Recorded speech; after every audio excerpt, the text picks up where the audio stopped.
Good morning, how are you? Welcome back to the vlog. I hope you guys are having an awesome day.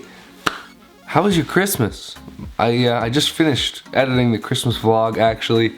It's just after noon on Boxing Day. Finished editing the Christmas vlog and now I'm on my way out to go and meet up with Kate, her family, and go start today. How's this image quality look? How's the light look? You can probably see it in my glasses here. Got a ring light for Christmas and trying to figure out how to light for glasses because obviously you can see it in my glasses there. Kind of distracting for me. I don't know if it is for you guys. Let me know in the comments below if you think it's distracting.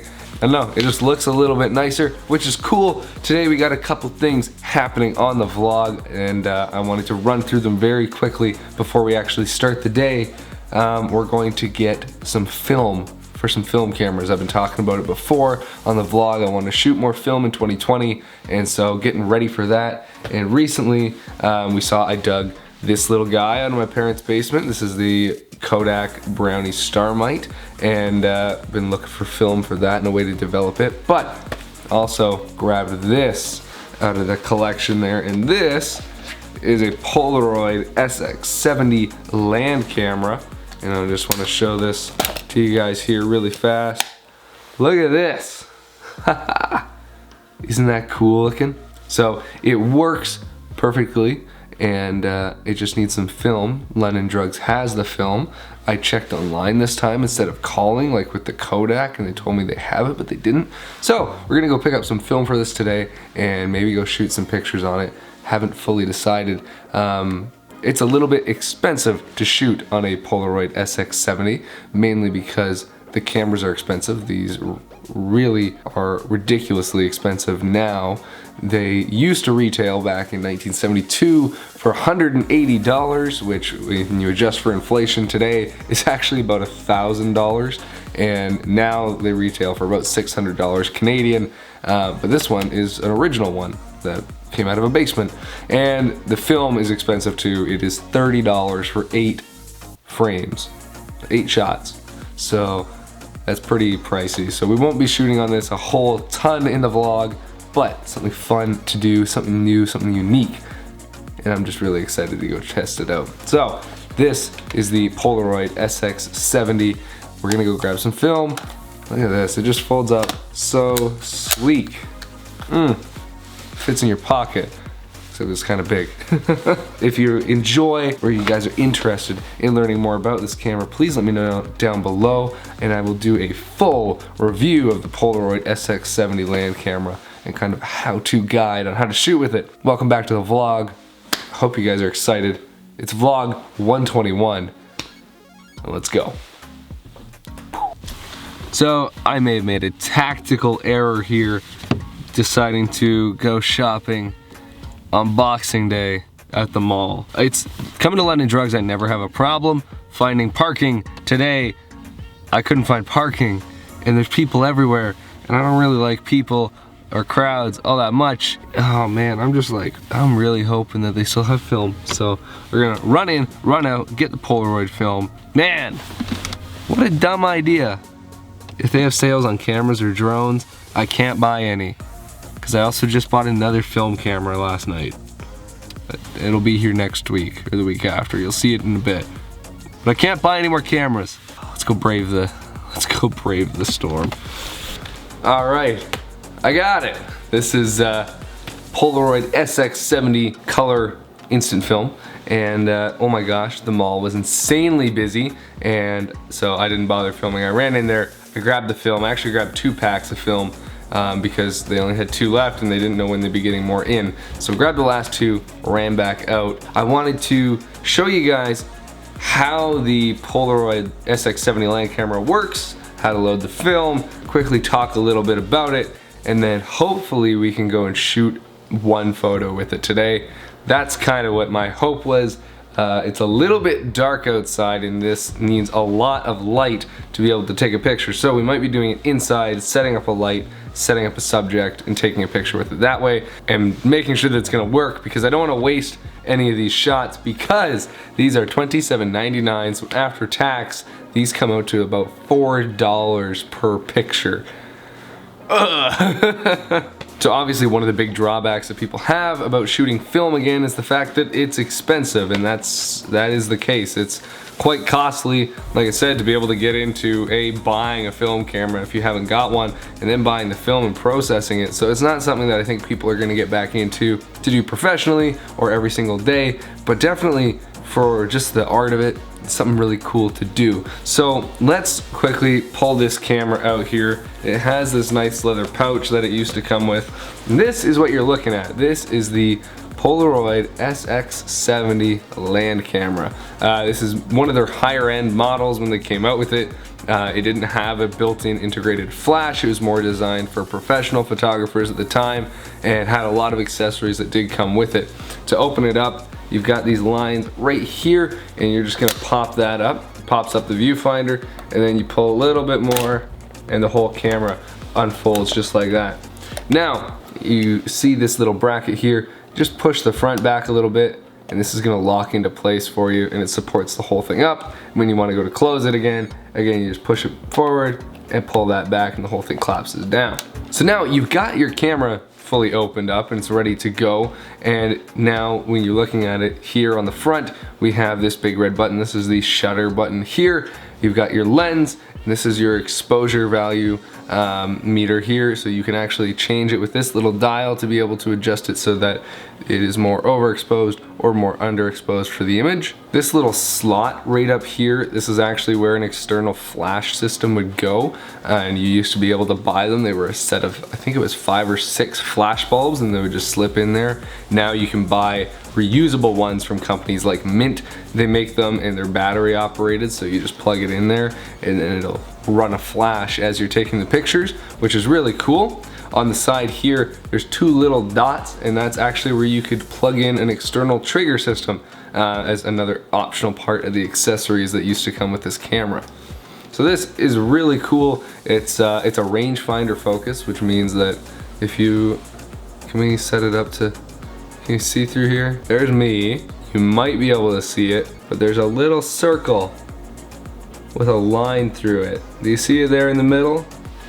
That's called a rangefinder focus system. So it's a circle with a line and 2 images, and they mismatch, and you rotate the focus wheel until the images line up perfectly, and that's how you know that your image is in focus. Pretty cool.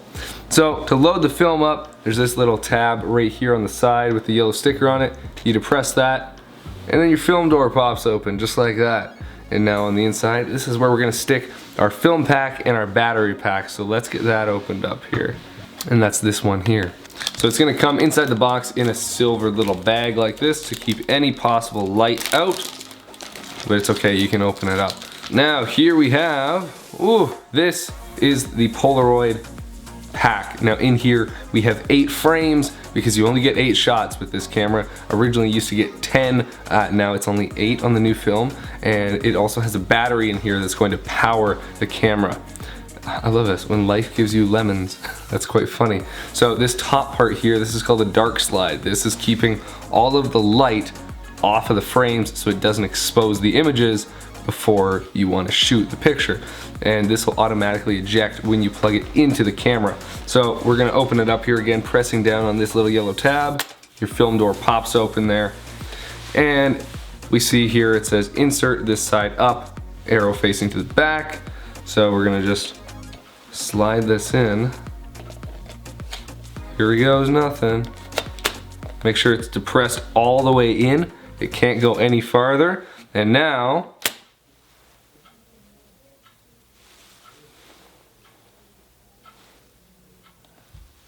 nothing's happening.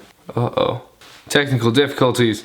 The contacts in the back of this camera have actually got a bit of dust and corrosion on the top. So, I'm gonna have to go clean those off and try again. Hold up. Okay, hang on, it worked. It worked, it came out. So this is the dark sheet. Hang on, this light's not close enough to me. I don't know why it wasn't working. I think that the contacts inside were just dirty. I took a Q-tip with some alcohol, isopropyl alcohol, cleaned those off, let them dry out, put it back in there. And then it wasn't doing anything still, but it just all of a sudden spat this out. So, it works. Wow. I wish that that had been rolling for that to come out, but trust me, it does work. Now, I want to take a picture of something. Like, I want to test it. I want to make sure it's really going to work. But I don't know what to take a picture. I know exactly what to take a picture of. I'm going to take a Polaroid picture of the Kodak Brownie Starmite, because that's going to look super cool, I think. So, let me set up a shot. I'm going to put this down for a second and get a bunch of lights going. And let's take a picture on the Polaroid SX-70 land camera. Whew. I'm just so excited it worked because I just spent $60 on film. That would have sucked. Okay, so this looks pretty cool. I don't know how this picture is gonna turn out, but I got a bright light on there and I think it's gonna look sick. Okay, here we go. This is my first picture on a Polaroid SX-70 land camera. Dialed in. I'm gonna back it up a little bit here. Stabilize myself on this. Here we go. $5 of film. 3, 2.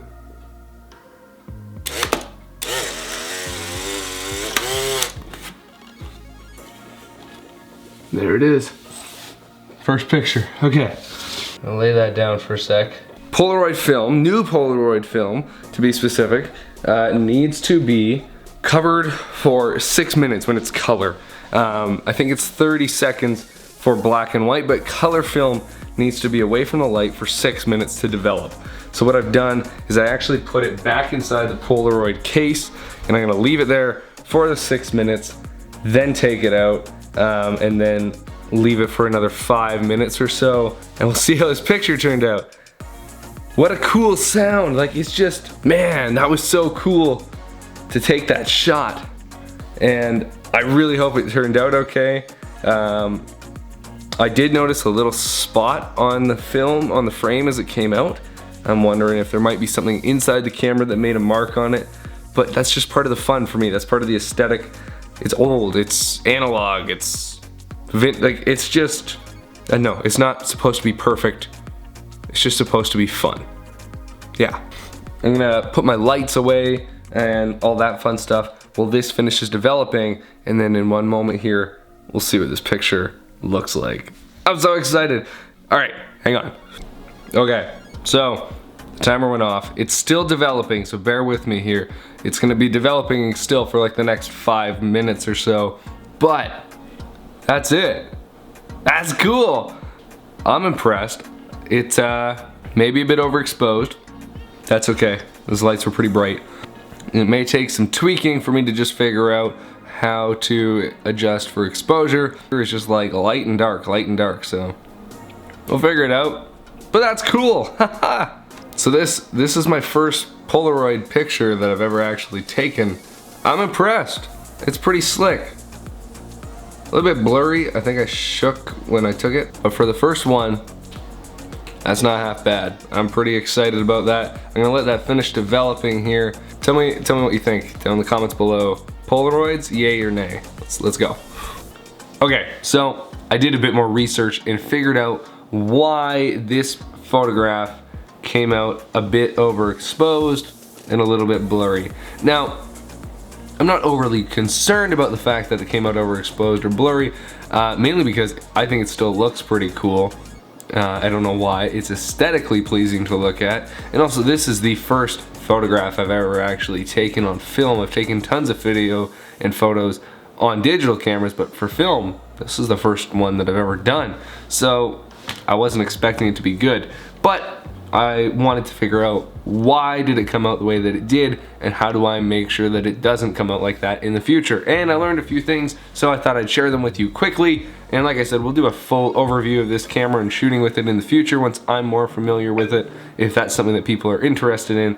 But for now, I can tell you a couple of reasons why this happened and how to avoid it in the future if you're also shooting on a Polaroid SX-70. So first, let's talk about the blurriness. If you look at the picture, if you can see it well on the screen there, it is slightly blurry. Not too bad, but just a little bit. Now, when I was focusing with the rangefinder, it was perfectly lined up, so I was a little confused as to why it was so blurry. And there's two reasons why it's blurry. One, this camera has a minimum focal distance of 3 feet. So anything closer than that and it can't properly focus, even if I'm looking through here and I've got the little rangefinder all lined up, the camera actually isn't gonna properly focus closer than 3 feet away. So make sure your subject's a bit farther away from you than if you had a normal lens like this one, and you'll be just fine. The second reason is because in a lower light situation, the camera actually is automatically figuring out what aperture it should be using, what shutter speed it should be using, what exposure it should be using, because these are pretty smart little rigs. So it was using a longer shutter time, and that was audible when we shot the picture. You could hear it was just a long, slow shutter, and it wasn't stabilized on anything, it was handheld, so there's that camera shake as the image is developing and the picture's being taken. So those are the two things that cause the blur. Next time, I'll make sure that I'm farther back away from the subject, at least 3 feet away, and I'll also make sure that we have a bit better light or the camera's properly stabilized if it's a low light situation. Now, as for being overexposed, how come that happened? Well, there's two reasons I think that it got overexposed as well. One of them was I had this direct light source very harsh onto just the center part of the image, which is where you can see the most overexposed areas are right here, is where this light was focusing. So everything else, the colors are actually okay around the edges, but the inside is where we get really blown out, and I think that's what was causing that. It wasn't an even distributed light like if you were shooting outside and it's just daylight. Also, this new film from Polaroid Originals, it actually has a higher sensitivity than what these cameras are currently set for. Now, you used to be able to just shoot it with the exposure wheel right in the middle there, and that's kind of your golden standard for old film if you're shooting on the old film. But if you're shooting on the new stuff's a bit more sensitive, so they actually say that you should stop this down 1/3, so that at this point here it's actually going to be the new 0, if you will, because this is more sensitive film. So I've got this stopped down now, but it does reset every time you close the camera, so you have to actually adjust it for every single frame. And in a future video, I'll go over when and how you should be adjusting this exposure level depending on the shot that you're taking in the environment you're in. But standard, drop it down 1 notch, and it's kind of your good baseline, good to go. So, knowing these things in the future, backing up from my subject a little bit more, stabilizing the camera a bit better, properly using the exposure meter, and evenly distributing the lighting should fix this picture to not be blurry and not be overexposed. Am I gonna shoot one again right now? No, because this camera and this picture just cost me $5. So, I think it looks cool as it is. We will shoot a different subject in a future video with this camera. I have 16 shots, and I'm excited to use them. I'm excited to go take some cool pictures, and I hope you guys are excited to see some cool content with this. I also have another film camera coming in a couple of weeks. It's a Canon AE1, and we'll be doing some shooting on that as well. And I think we're gonna dub this Film Fridays for the next little bit. As we come into the new year here, I'm wanting to shoot more on film, like I said, and I think it's gonna be cool. I think it'll be fun. So if that's something that you're interested in, you think it'd be cool, like the video, comment down below, share it with people who you think would also be interested, and we'll just like go shoot cool film pictures, film tips, film tricks, different cameras, all the fun stuff. Give me suggestions in the comments down below. We'll do it. I think it'll be fun. I'm excited to do it. And thanks for watching the first episode of Film Fridays. And if you want to check this picture out, it's over on my Instagram. It's on the stories right there. You can go check that out. My Instagram's right here. And I'm gonna head to bed. I'm gonna think of other cool shots I can get with the Polaroid SX-70 land camera. Thanks for watching. We'll see you tomorrow. I gotta go charge this ring light. Bye-bye.